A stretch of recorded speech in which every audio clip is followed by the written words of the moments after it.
We are in the midst of the greatest economic breakdown crisis civilization has ever known.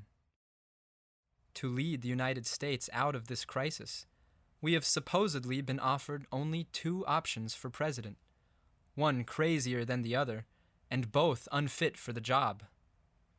Lyndon LaRouche has warned of this crisis repeatedly for decades. This occurs at a time where the world monetary financial system is actually now currently in the process of disintegrating. He recently promoted a strategy the United States government could adopt to stop the world's rapid descent into a new dark age, based on the best aspects of the United States history, of Lincoln and FDR, but it has fallen on deaf ears. No policymaker and neither of the two supposed candidates for president has addressed what LaRouche has offered, despite massive support on the local and state level. Are these officials stupid, suicidal, or perhaps miseducated?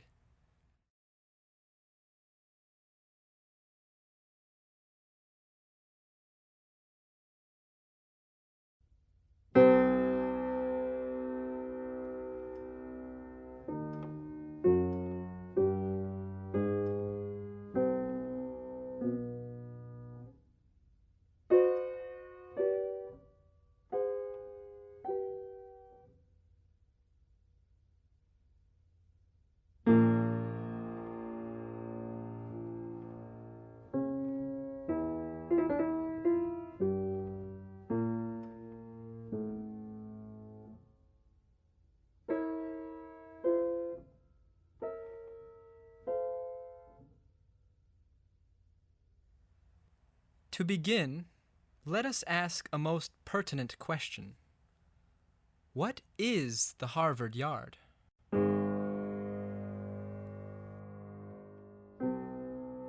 This is the story behind the murder of the American intellectual tradition. Perhaps it is buried at Harvard University. Harvard is in typical, I lived in that vicinity, knew a lot of Harvard contacts, and some of them were actually quite intelligent in those days.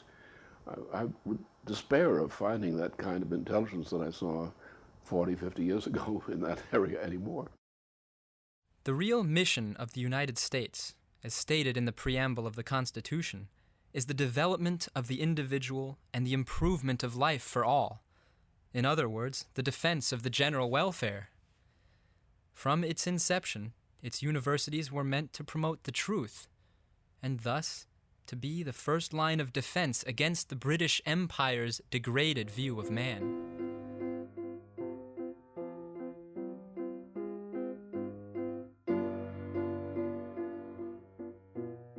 And this, of course, was our tradition. It has been our tradition up to a very recent time. Look at our universities. What became our universities, beginning with Harvard University, which one time was a great university, the first and more important one in North America, but that had bad times too. Harvard's history in relation to this mission is a tangled web woven across the decades preceding the Revolutionary War until the present day. When Harvard, the first college of the colonies, was founded, and came under the leadership of Increase Mather as its president, it was a great defender of what is rightly called the American intellectual tradition, which generated the conceptions of our country's founding documents. But Mather was displaced, as was the curriculum he advocated, and the university came to serve a mixed purpose during the Revolution itself, often acting as a hub for British and Tory actions against the Patriots, despite the number of revolutionary leaders who stepped forth from its brick buildings. We had other universities were started. We had some of the greatest science in the world was practiced here. For example, Benjamin Franklin was actually a leading scientist of the world in his lifetime. His great-grandson, Alexander Dallas Bache, is typical in the 19th century of the continuity of that. It was from the United States that the greatest transformation of European civilization occurred in the late 19th century. Our victory over the British Confederacy inspired Europe, including the case of Bismarck, the case of Russia, these things. We were a source of it.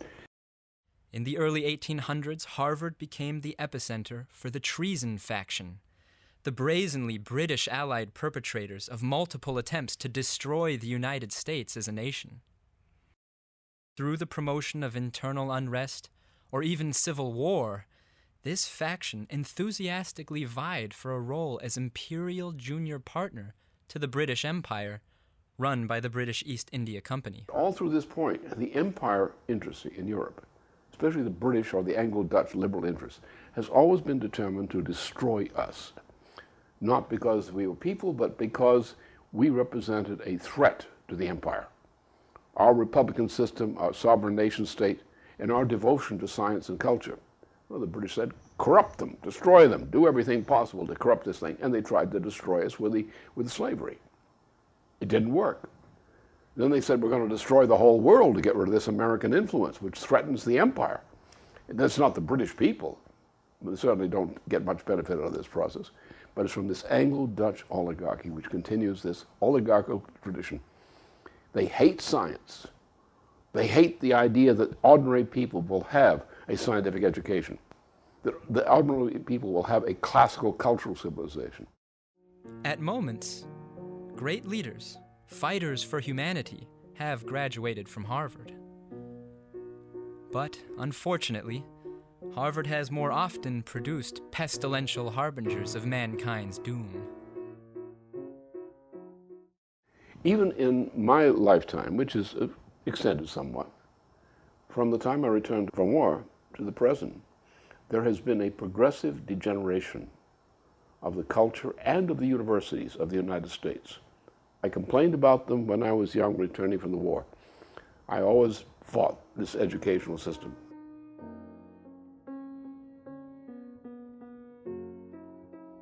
In the latter half of the 20th century, Harvard outdid itself in graduating gutless men and women, some truly evil, who would go on to hold leading positions in our government as well as within the governments of foreign nations.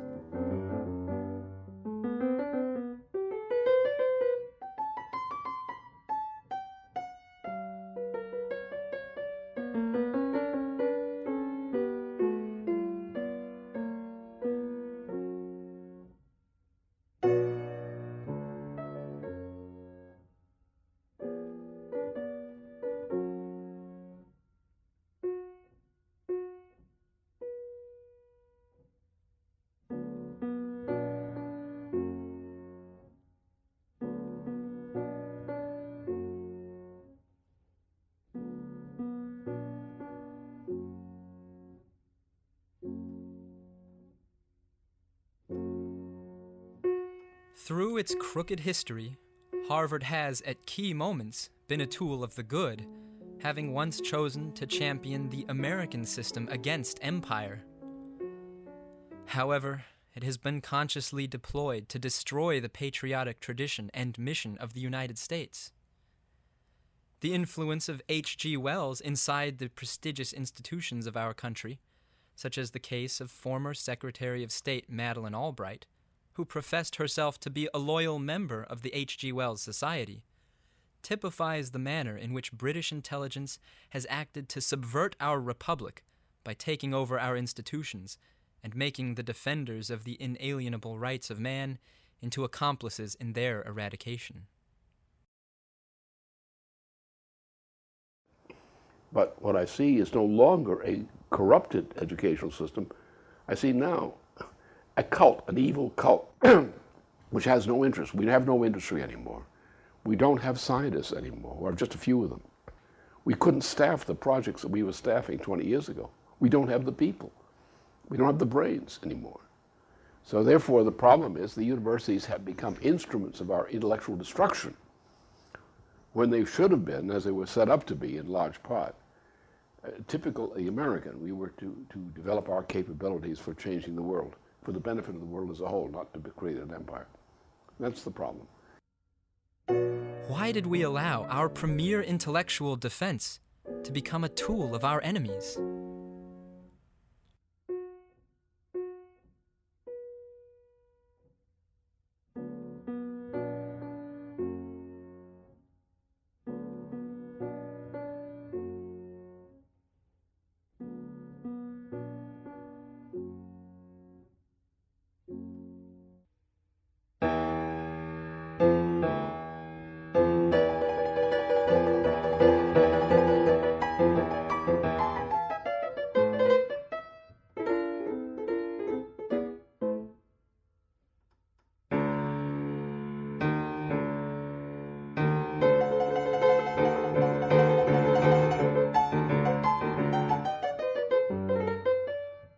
The idea of controlling a society by controlling the curricula at a handful of its leading universities, which then set the standard for all institutions, is not new. The precedent for this was the Royal Society's creation of the synthetic personality of Isaac Newton. If you take any physics class or mathematics class today in the universities, you'll run into sections which are attributed to the great genius of Newton. Nobody leaves these classes knowing anything about who Newton was or who Kepler was or who Einstein was or who any of these guys were. You just leave with a bunch of mathematical garbage in your head thinking, well, Newton must be the greatest mathematician in the universe, ever. It is still questionable whether Isaac Newton was a real person. What is not up for debate is that his associates attempted to plagiarize the results of Johannes Kepler's discovery of universal gravitation, and then packaged this crude act of plagiarism in a book with Newton's name on the cover. Absolutely no evidence was given in the book that Newton had discovered anything at all. He's not even capable of expressing in a clear way the philosophical views that he's credited with. All the places where you have an explicit discussion of the details and the logical consequences of so-called Newtonian philosophy are written by other people. A student reading the published works of Johannes Kepler can follow step by step how Kepler thought as he hypothesized the organizing principles of the solar system. However, the associates of Newton selected those few results from Kepler that could be written as neat mathematical formulas, and then arranged them as logical derivations from a few initial axioms. What is the gravitational force? If this is an object capital M, and you can think of this as being the Earth if you want to, and there is here an object little m, then I have to know what the forces are between the two. And this now is Newton's universal law of gravity, which he postulated. Universal law of gravity. He says the force that little m experiences, this force, equals, I'll put a little m here and a capital M here, so it is little m experiences that force due to the presence of capital M, equals little m times capital M times a constant, which Newton in his days didn't know yet what that value was, divided by r squared, if r is the distance between the two. Read the letters of Newton's contemporary, John Flamsteed. Flamsteed is a real scientist in the model of Kepler, and he is interested about the inverse square law. And he's had some discussions with Newton about it, and he points out the people who become, who just wet their pants over it. What modern professors do, the people who did that in Newton's time were all the people who hung around the court, not the scientists. For all these fluffy people who are around kissing ass trying to get in good with some prince or some lord or somebody with position. They went crazy over Newton's ideas. The actual astronomers could do nothing with it. The Principia had no effect on observational astronomy. In reality, Newton's infamous inverse square law can be easily derived from Kepler's principles, and other principles well known by the late 17th century. In 1618, Kepler discovered his so-called harmonic, sesquialterate law, which states that the ratio of two individual planets' years squared is always equal to the ratio of those two planets' mean distances from the Sun cubed. This principle, which yokes all planets to the same system, can be stated in another way. The ratio of any planet's mean distance from the Sun cubed to its orbital period squared is the same for all planets in the solar system. Later, Christian Huygens, a follower of Kepler, discovered the principles of infinitesimal changes in rotational velocity, which he called centripetal acceleration. Newton's handlers simply plagiarized these two discoveries as math formulas and derived Newton's inverse square force law from them.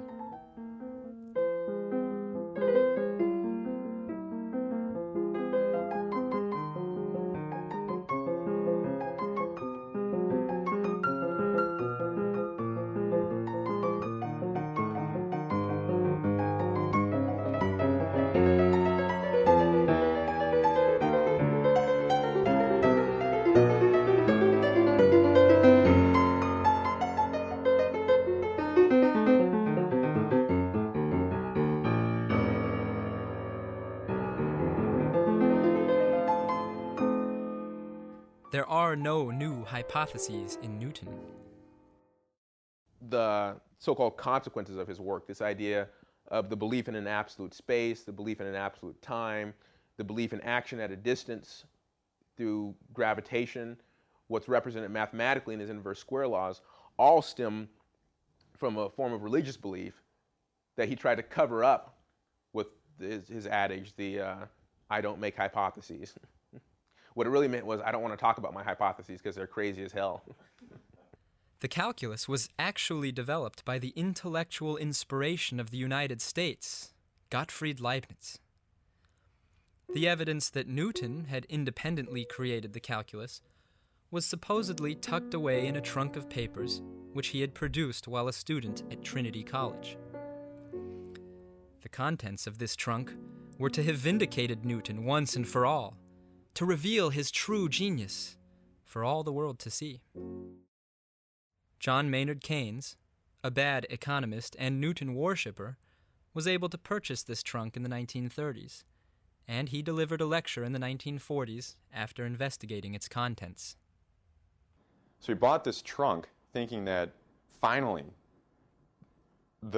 all the work going into the calculus by Newton we found it. It's in here.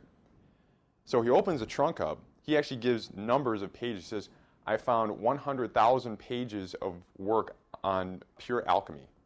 Alchemy and black magic. Actually, he calls it Babylonian magic. He says there's thousands of pages on biblical revelation, on biblical prophecy. Nothing on calculus. There's absolutely nothing on science in the trunk. And these were all of his notes and so forth that he was taking at Trinity University. So the question was raised in my mind, well, if this was everything that Newton was doing in his spare time, where is the science? The real Isaac Newton was not a scientist, but a Babylonian witch. The Newton myth was constructed in order to convince people that the universe were essentially unknowable, except to the high priests, who discover universal principles through a sort of divine revelation.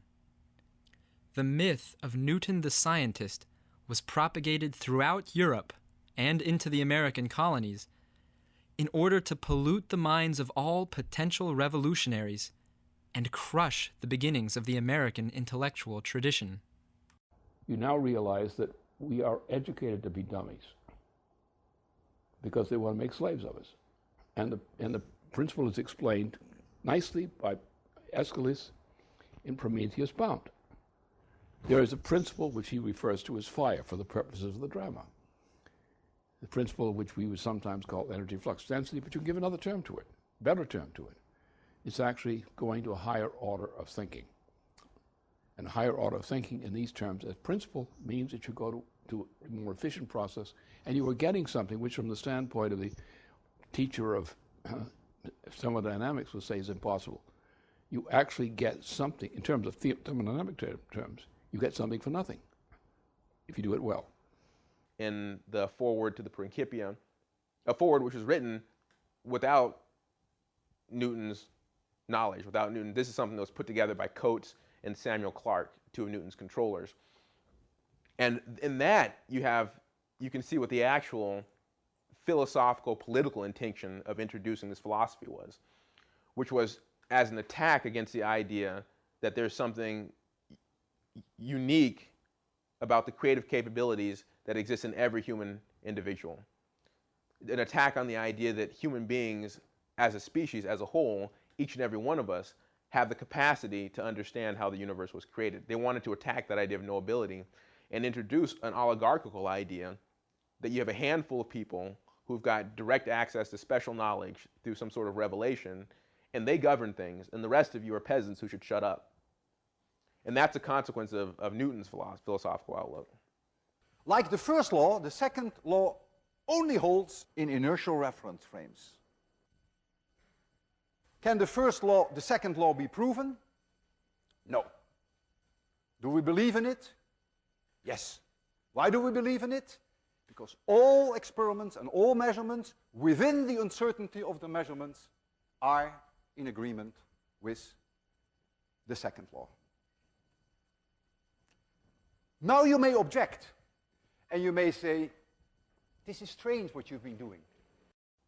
It's really presented as a fraud that, okay, well, Newton has freed science from all these metaphysical speculations. Newton has finally rid science of superstition, which was what came prior, Kepler's superstition, etc. But it's not true. Newton's entire philosophical outlook is premised upon a completely occult, completely superstitious, completely unknowable theological belief. Harvard was intended to be a defender of true revolutionary creativity in these United States of America against the psychological warfare waged by the British. Unfortunately, this is no longer the case. Today's academics believe that mathematical formulations have the power to shape physical reality.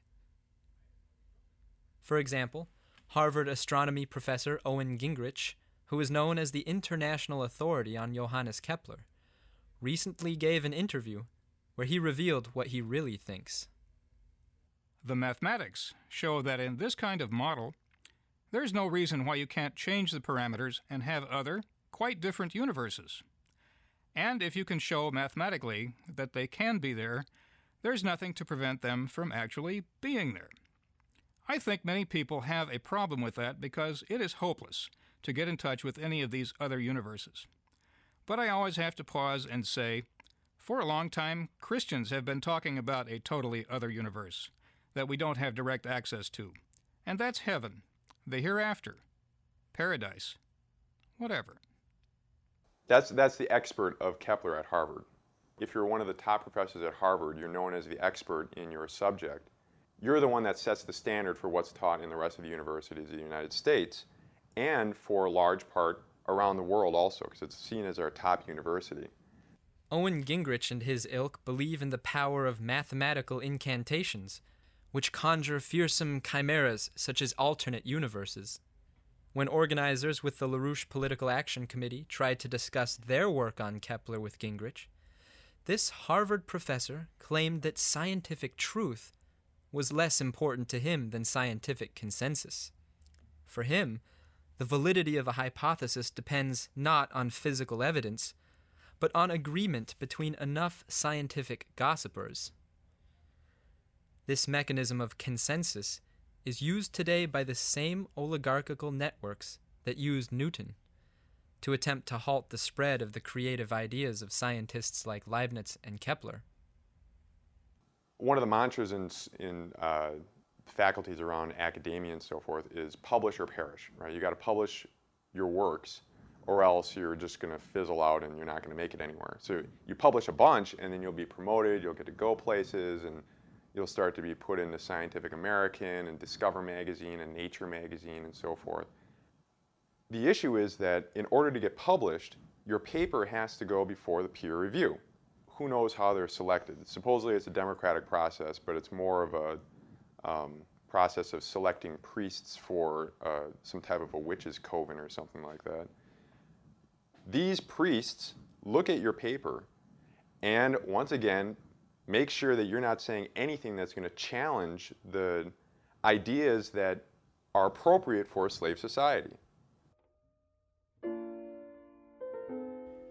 The modern university performs two functions. One is to manufacture debt slaves, who today owe upwards of $350 billion. Harvard, for example, is estimated to cost about $50,000 a year for an undergraduate. Therefore, the average cost of a degree from Harvard is $200,000. A degree is supposed to be the student's pass to financial and social success later in life. But since the world economic system is dead, that is currently an impossible goal. Nonetheless, we are told that future employability and social opportunities are directly proportional to the debt accrued through education. Thus, the student is trapped and willingly submits to a process that ultimately imprisons his mind. This is how the university achieves its second, more insidious function: to monitor and control which ideas are accepted by society, to act as an intelligence operation. At each level of education, the method of instruction and the requirements for advancement are designed to prevent the average person from making creative breakthroughs. You know, a kid graduates from college as an undergraduate, gets his BS degree, and decides that he wants to go on for higher education. And let's assume that this student is actually excited about ideas, wants to make discoveries, and was somewhat excited by what he learned as an undergraduate, regardless of the fact that most of it was bunk, but he's excited about the idea of learning new ideas. Gets to graduate school and finds very quickly that what he's learning is not how to make new discoveries, but how to transform what are actual discoveries into derivations from already known axioms and postulates and definitions and so forth. So the totality of this poor, potentially creative kid's life in a graduate school is learning how to take real discoveries and destroy them. What price is too high to pay for a degree?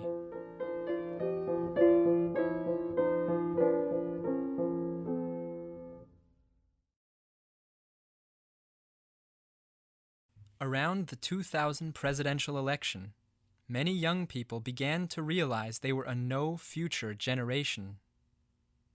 A number of them took an interest in the LaRouche campaign's intervention into the insane presidential election. They realized that the questions of policy and politics were really epistemological questions that their prior educations had not prepared them to answer. In fact, they found that those who had experience with the modern university system had to overcome its crippling effects on their ability to think. It became clear after coming around, especially after trying to read a single paper by Lyndon LaRouche, that the education that we've been given, that we were getting on the universities, was not adequate to discuss basic topics that are necessary to further human society, basic topics for economics. As he goes through this entire historical scientific arc that's required to make the point he's trying to make, you realize that that's just a void for the majority of our generation, no matter what quality of education you thought you were receiving. These young people were confronted with the realization that their schooling wasn't merely inadequate, but that it had been fundamentally unsound.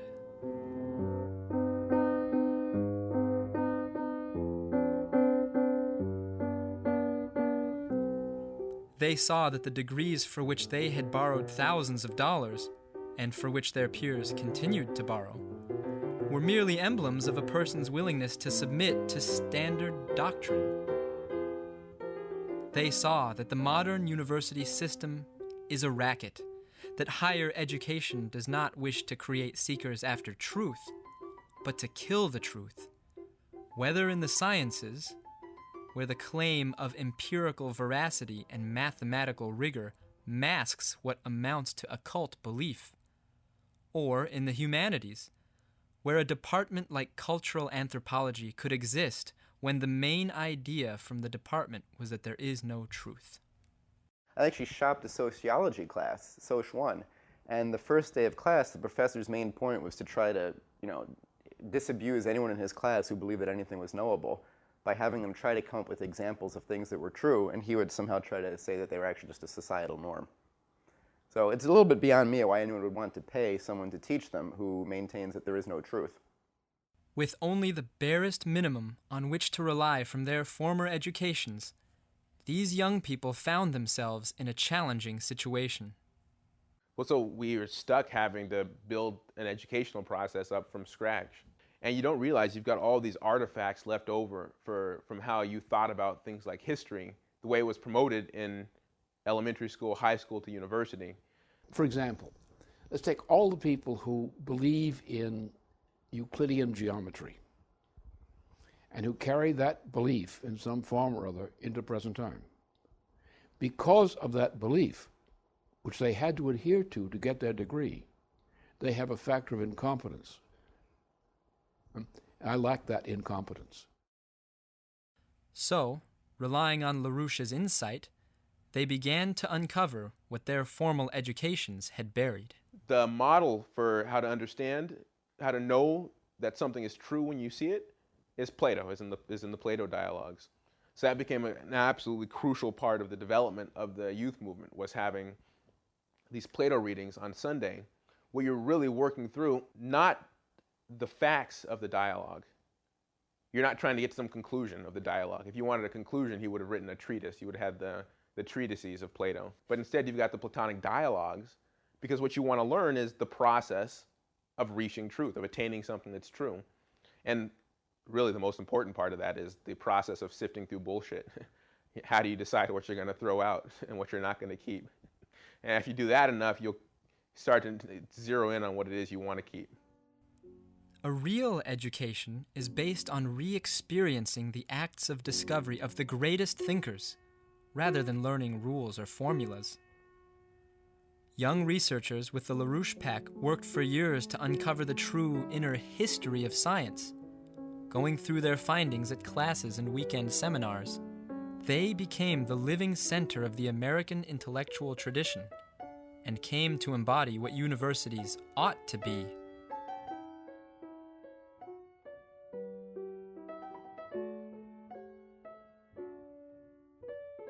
After a period of youthful intellectual investigation, LaRouche defined a narrow path, stressing the need to have a coherent comprehension of the internal development of science, starting from the Pythagoreans, through Kepler's discovery of universal gravitation, Gauss's discovery of the orbit of the asteroid Ceres, culminating with Riemann's investigation of physical hypergeometries.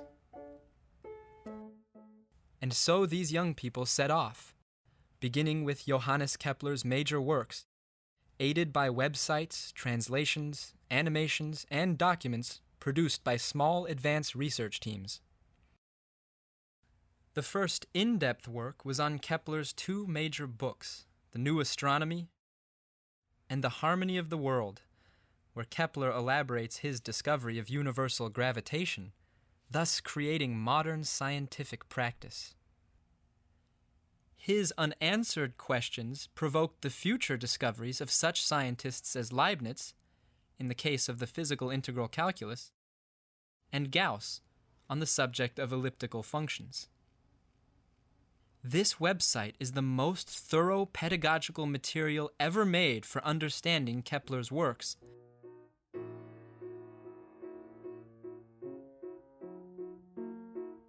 It was linked to by NASA's website.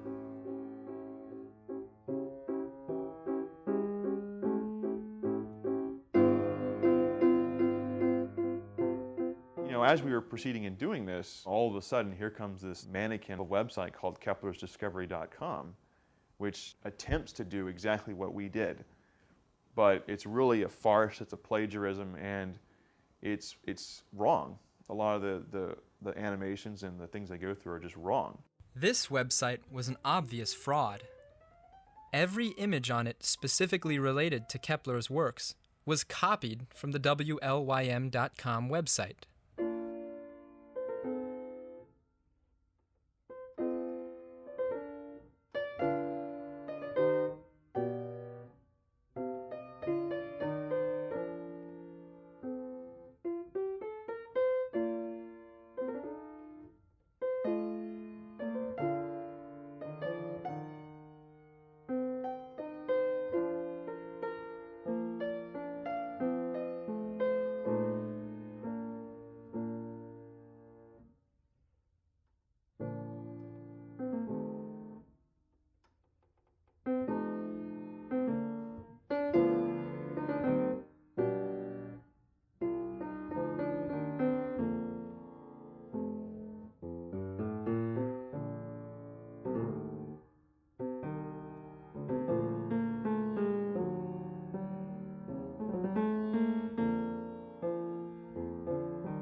And the copy was not even competent. Their complete lack of understanding shone through. Kepler wrote the New Astronomy on a subject which was a serious field of debate between the systems of Ptolemy, who puts the Earth at the center, Copernicus, who, as everyone's familiar, puts the Sun at the center, almost, and another man not so familiar today named Tycho Brahe, who had the planets moving about the Sun and the Sun moving about the body of the Earth. Now, Kepler was a Copernican, but he does not begin the New Astronomy by laying out reasons why Copernicus's system was geometrically superior.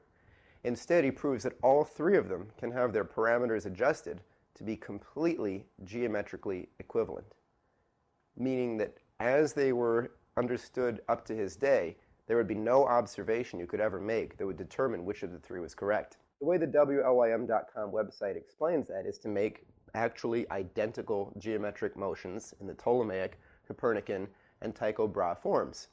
They're then laid side by side to demonstrate that the motion is equivalent. And there's an interactive animation as well where you can move between the three to get a real sense in your mind of the geometrical equivalence between them.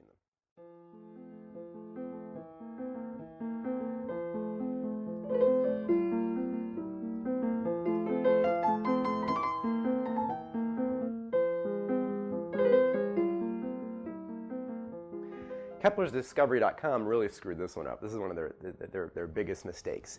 Every one of the three systems is an error. The Ptolemaic system lacks the Sun, which is important because that dictates how the epicycle is rotated. The Copernican system, they put a double epicycle on here, which makes the eccentricity completely unequivalent to the Ptolemaic one. And the Tycho Brahe one, they made a mistake that even a typical Wikipedia contributor probably would not have made, which is that they made Mars's orbit smaller than the orbit of the Sun around the Earth. Amazing incompetence. Then in no way do they address the fact that they're actually equivalent, but they simply write, after showing these three incompetent animations, that Kepler showed that they were equivalent within a hair's breadth. A perfect example of stating something without forcing belief through an actual demonstration that creates knowledge in the mind of someone working through the website. If you didn't already believe that on your own, there'd be nothing compelling whatsoever in the website to make a case for that.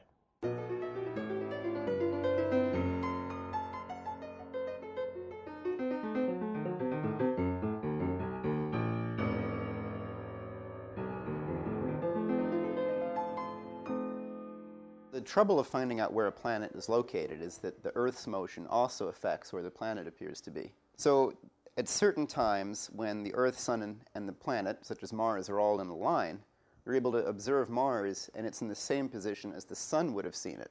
These observations were known as oppositions. Now, if you have enough of these, you can start to piece together what the orbit looks like from the Sun's point of view. Kepler's predecessors, when doing this, all realized that the planet's speeds increase and decrease, not just from the standpoint of us on a moving Earth, but also that the planets actually do change their speeds. The way they had all explained this is through the use of what they called an equant, which is an imaginary point, a geometrical point, nothing exists there, but around this point the planets move at a constant angular speed. Since the point isn't at the center of the orbit, it means that the planets actually speed up and slow down according to this equant. So what Kepler did was he made a model that he called his vicarious hypothesis. He called it vicarious because he didn't believe that a geometric point actually caused motion. He believed that the sun was the cause of the motion of the planets. But in order to open people's minds up to that possibility, he had to show why all of his predecessors were necessarily wrong. So what he did was he made a model with their method, but doing a better job than any of them had. One of the key steps in doing this was to not make a geometric assumption that his predecessors had made. For example, Copernicus said that you have the sun, you have the center of Mars's orbit, and you have the equant. They're all on a line, and the center of Mars's orbit must lie directly between the sun and the equant. If you make that assumption, 3 measurements made at opposition are enough to determine the parameters of the orbit and make a model. Kepler did not make that assumption. He assumed that the center of Mars's orbit could lie anywhere on the line between the sun and the equant. And therefore, to determine a specific model, he had to use 4 observations instead of 3. And it made for a lot more work. He basically had to adjust the parameters until the model fit exactly as it could. It was an incredible success. With his model, he was correct within observational accuracy for all of the observations of Mars.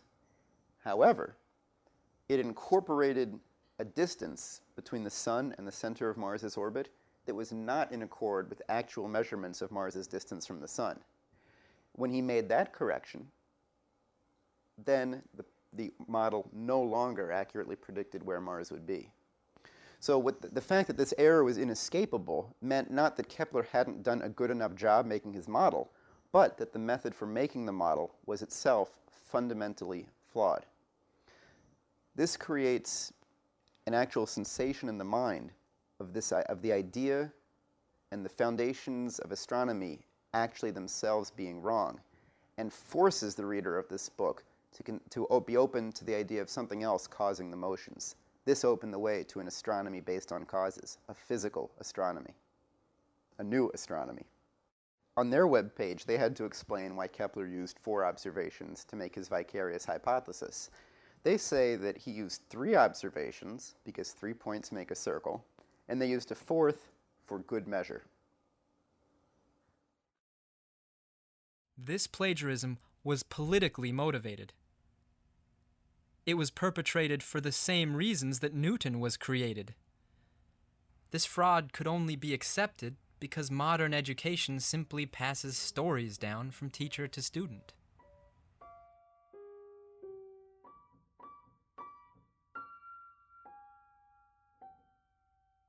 When we learned the Pythagorean theorem, I remember that one girl in the class had raised her hand and asked the teacher how he knew it was true.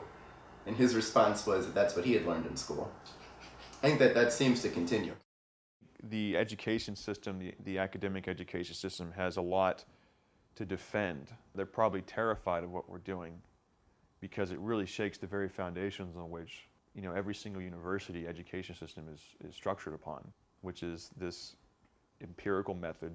It's radical empiricism, logical positivism. Kepler breaks the back of all of that. And I think they're probably terrified of that.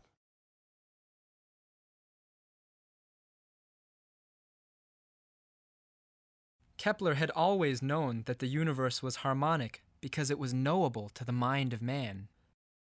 God, like one of our own architects, approached the task of constructing the universe with order and pattern, and laid out the individual parts accordingly, as if it were not art which imitated nature, but God himself had looked to the mode of building of man who was to be.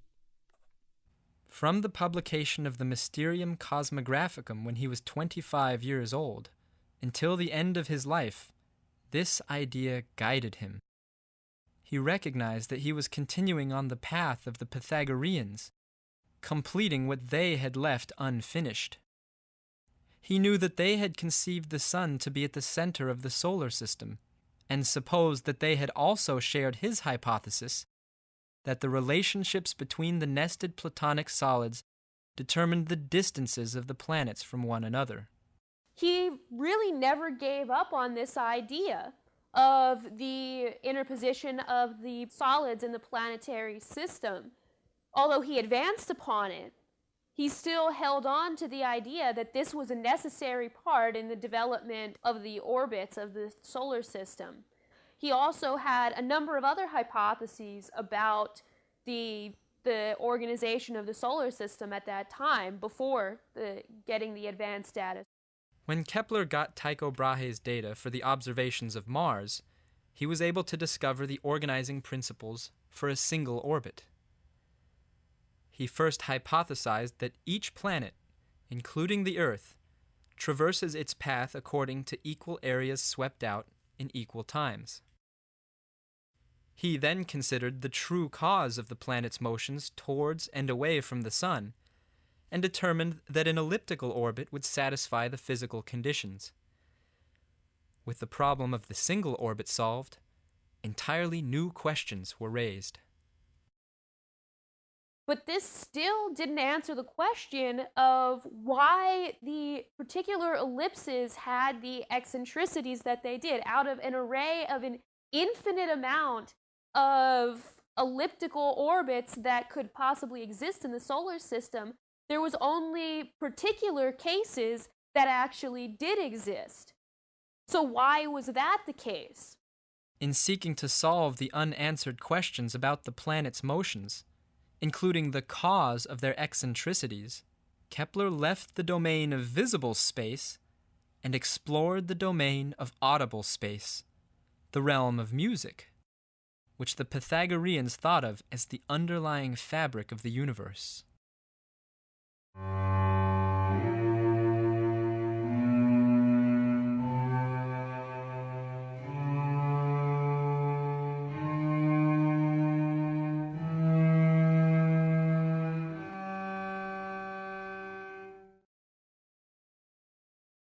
He first examines and does an exhaustive examination of the boundaries of visual space, of geometry, that is plane geometry. He does the same thing with solid geometry, then extends that into the musical domain, extends that into the auditory domain, and examines all these characteristics of space. He then takes you from the standpoint of an observer on the sun and actually constructs the entire solar system based upon those principles. He conceived of the sun as a composer, the generator of the harmonic relations among the planets, and thus sought for the harmonic proportions in the fastest and slowest angular velocities of each planet as seen from the Sun. For example, on the day Mars is closest to the Sun at perihelion, it would appear to traverse a 38-minute arc in the sky. On the day it is farthest from the Sun at aphelion, it would appear to traverse a 26-minute arc in the sky. The ratio between these is almost the ratio 2:3.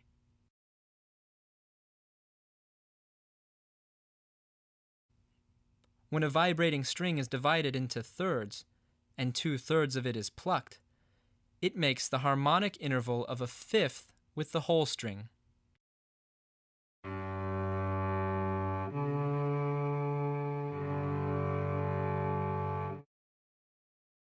Kepler found each pair of planetary extreme motions corresponds to a different harmonic interval. And this is what Kepler finds towards the end of his life, that the reason for the eccentricities being the way that they are was so that an observer on the sun could actually discover that the entire solar system was arranged in such a way that both the major and minor mode in music, that is the major and minor modes that we find in classical composition, are expressed through the eccentricities of the orbits, through the motions of the planets at the extremes of their orbits, at their apsides, at their perihelion and aphelion.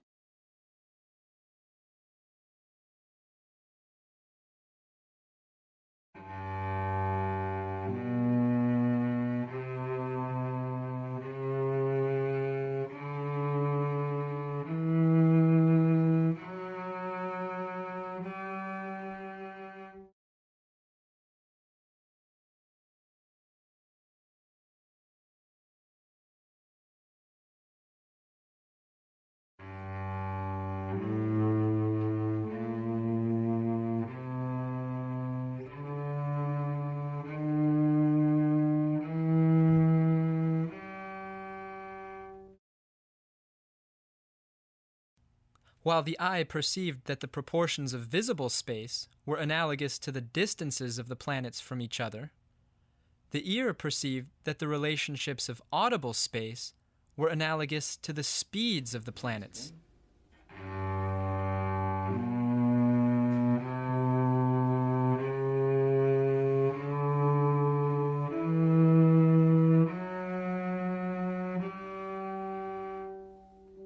The mind then had to conceive of the juxtaposition of these two senses, of sight and hearing, to perceive the relations among the speeds and distances of all the planets together.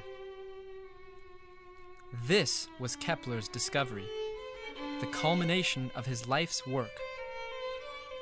He discovered gravitation as the harmonic, unifying principle underlying the relations among all the bodies in the universe, just as a musical idea unifies multiple voices, singing seemingly radically differing lines, in a complex polyphonic choral piece to a single effect.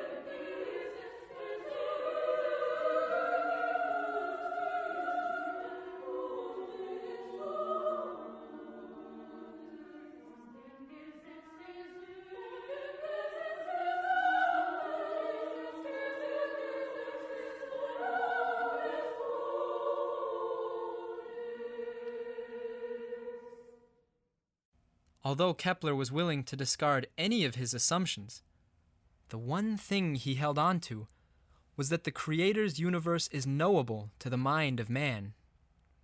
The student studying Kepler can't help but be inspired. Kepler's work throughout the course of his life had been a continuous development of what was his idea of man's place in the universe. That he started with the bold assumption that mankind was able to discover principles that were utilized by the Creator in the act of creating the universe. And that based upon this ability of discovering these principles, we could then employ similar principles to better the society, better the living conditions of those around us and into the future. As our founding fathers knew, people who were inspired by the power of their own minds will not allow themselves to be enslaved. Thus, the brutish empire spared no effort in their attempt to wipe out the significance of Kepler and his intellectual followers. Before I joined the LaRouche movement, in one of my math classes in college, when I was deciding to go to graduate school, one of my teachers, in answer to a question of how did Gauss make his discoveries, the professor said, "Oh, well, you can't know that. Nobody knows how Gauss made his discoveries. It looks like he already had the idea in his head. Nobody knows what he was thinking.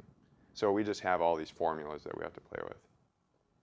So after I joined the movement, I started to look into Gauss, and his mind is indeed knowable. What's said today about his discovery of the orbit of Ceres, which was a discovery that just took Europe by storm because nobody could figure out this orbit. Gauss came out of the blue. He was this young 20-something kid who just trumped all the astronomers of Europe and showed that essentially their methods weren't working, and his was.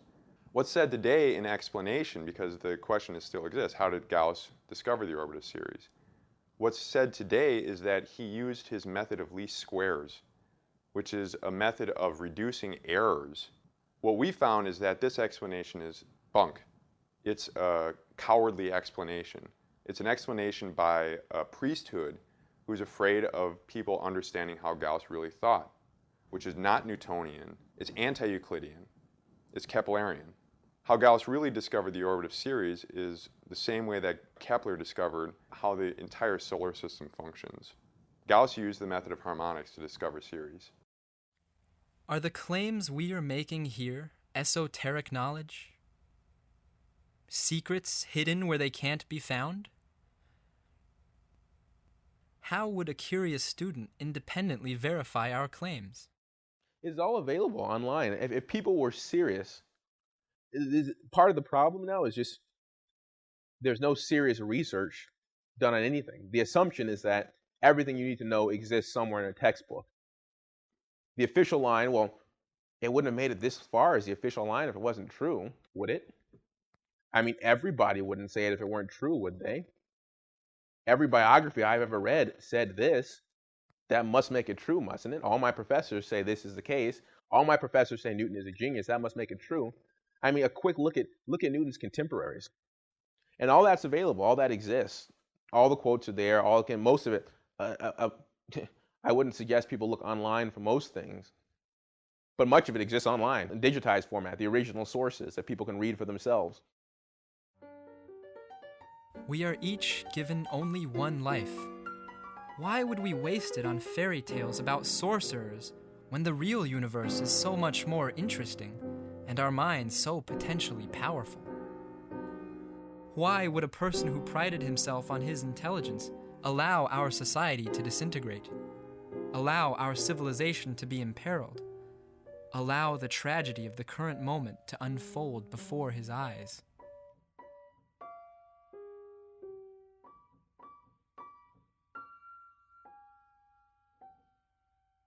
The professors today are exactly like the courtiers in Newton's time. They exist not for the promotion of scientific truth. They exist to jockey for position. They're trying to get in good with an establishment. They're trying to kiss ass. They recognize that their position depends on them towing this line. So why would they want to look up the actual facts of the matter and discuss that? Wouldn't that just make their life more difficult? Same thing, most students of science. It wouldn't be hard for them to look up the evidence that we've presented on Newton's case. They don't want to because it would make their life more difficult.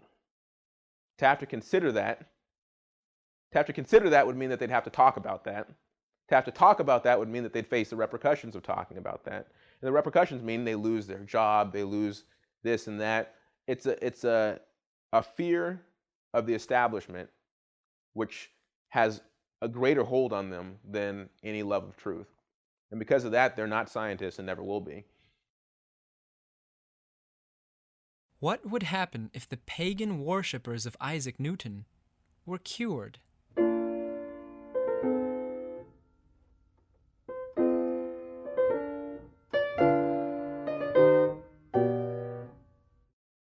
Powerful institutions, such as the British Empire in particular, would disintegrate for loss of self-confidence if the truth concerning the facts of Kepler's discovery were generally acknowledged among academics and related professionals.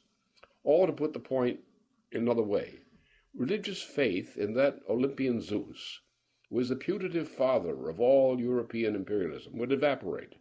The high priests of Babylon would fall, and the entire system of belief associated with the British system and its antecedents would crumble forever, as if before one's eyes. It's a fear of the establishment which has a greater hold on them than any love of truth. And because of that, they're not scientists and never will be.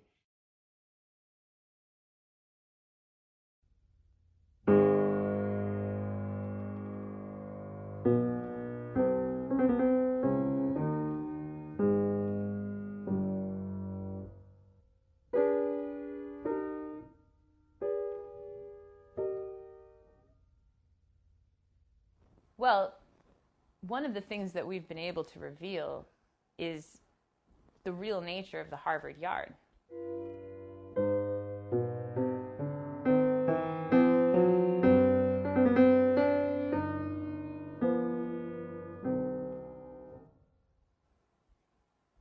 It's only 2 inches.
The universe is inherently creative. And we have got to catch up with the culture of the universe in which we live.